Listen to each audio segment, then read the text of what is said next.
Would you rent out your home to strangers over the internet? A lot of people do. But after renting out their home on Airbnb, a Calgary couple came back to find their place trashed. Furniture destroyed, garbage everywhere, chicken drumsticks left in their shoes. That's an odd touch. The couple describing the whole ordeal as unimaginable. Well, Nancy Wood's following this story for us with gusto. Not that you like this at all, but you are fascinated by this story. I think, like a lot of Canadians, it's just the worst case scenario for renting out your home. And Mark and Star King thought they were renting their home to 4 people who were in Calgary for the weekend for a wedding. In fact, and it wasn't their first time renting through Airbnb. They'd done it before and they'd had pretty good experiences. During the weekend, neighbors say a bus pulled up, a party bus with about 100 people in it.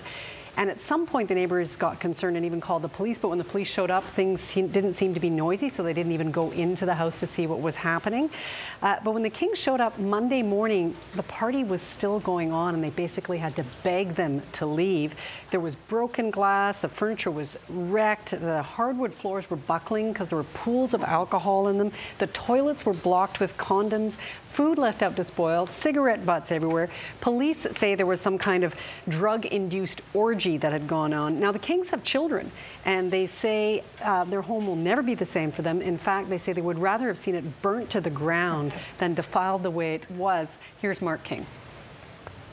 For me, it was shock and horror and disbelief, and it just feels so violated. And so bigger than the physical damage, you know, is just, we don't have a home, we're homeless, we're, you know, staying with relatives, and there's the sense that our lives are broken. Such strong language, but I get it. I mean, yeah. I would not want, I wouldn't want to see this. No. You know, they said they had to go away for a day and come back the next day and look at it. So you look at this and you figure that's got to be criminal conduct, but it's not a slam dunk criminal case. Well, no, the police say there was about $50,000 worth of damage done, and they say they have a name of the person who rented. They want to talk to him. They say it's a Calgary man, but here's what the constable had to say about it. The person we'd like to speak to is the person that rented it. We'd like to hear his side of the story and how it went out of hand, and who he would,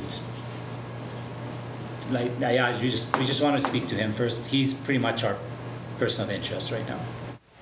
Now, that same constable, Constable Horvath, says he's never seen so much damage done in such a short period of time, just 3 days. It even made him angry to see it.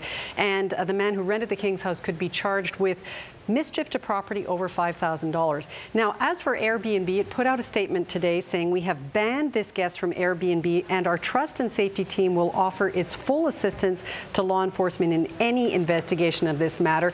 It also says that the King's family will be reimbursed because it has an insurance fund for this kind of occasion, which it says is rare, and that it is also giving them accommodations until the house can be cleaned up, if a house can ever be cleaned up for something like that. Well, when the family members say they rather it had been burned to the ground, it feels like no amount of compensation is going to make them feel better. But you know what? Maybe it'll get cleaned up. They'll feel okay. Hope so. All right, Nancy, thank you very much.